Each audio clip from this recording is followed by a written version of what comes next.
Yangiliklar.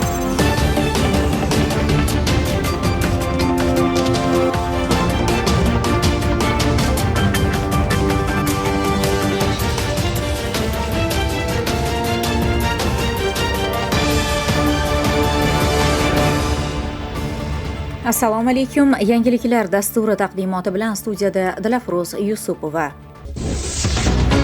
Prezidentimizning 2026 yil 1-maydagi gidroenergetika sohasini yanada rivojlantirish bo'yicha kechiktirib bo'lmaydigan chora-tadbirlar to'g'risidagi qarori mamlakatimizda gidroenergetika tarmog'ini barqaror rivojlantirishga qaratildi.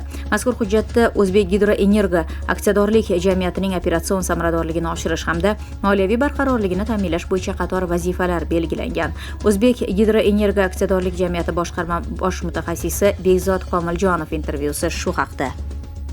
Mazkur rostlovchi quvvatlar yaratilishi natijasida kunning elektr energiyasiga talab yuqori bo'lgan tig'iz paytlarda muntazam elektr energiyasi ishlab chiqarish hisobiga aholi hamda sanoat uzluksiz elektr energiya bilan ta'minlanadi. Bu esa sanoat drayveri desak mubolag'a bo'lmaydi. Mazkur loyihalar respublikamizning turli xil hududlarida, ya'ni Toshkent viloyati Bo'stonliq tumanida Xo'jakent gidroto'plash elektrostansiyasi, shu bilan birga Bo'stonliq tumanida Qorong'utug'ay GES qurilishi, Jizzax viloyati Forish tumanida Aydarko'l gidroto'plash elektrostansiyasi hamda Qoraqalpog'iston Respublikasi Taxtako'pir tumanida Karateren gidroto'plash elektr stansiyasi loyihalari qurilishi belgilangan. Mazkur loyihalar ishga tushirilishi natijasida respublikamizda qariyb 1.8 gigavat rostlovchi quvvatlar yaratiladi. Yiliga 3 milliard 700 million kilovatt-soat toza sof ekologik elektr energiyasi ishlab chiqiladi hamda qurilish davrida qariyb 5000 ta aholi mavsumiy ish o'rinlari bilan ta'minlanadi hamda loyihalar ishga tushirilishi natijasida 1000 nafar aholini doimiy ish bilan ta'minlash ko'zda tutilgan. Alohida ta'kidlab o'tishimiz kerakki, hozirda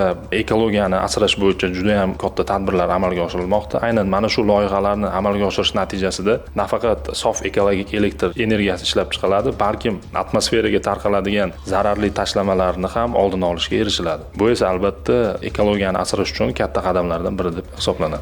Mazkur loyihalar xalqaro standartlarni ko'zda tutgan holda xorijiy ilg'or tajribaga ega kompaniyalar bilan hamkorlikda amalga oshirildi. Mazkur loyihalarni texnik iqtisodiy asosnomalarni ishlab chiqishda zamonaviy texnologiyalarga hamda zamonaviy boshqaruv tizimlariga asosan loyiha hujjatlari tayyorlandi.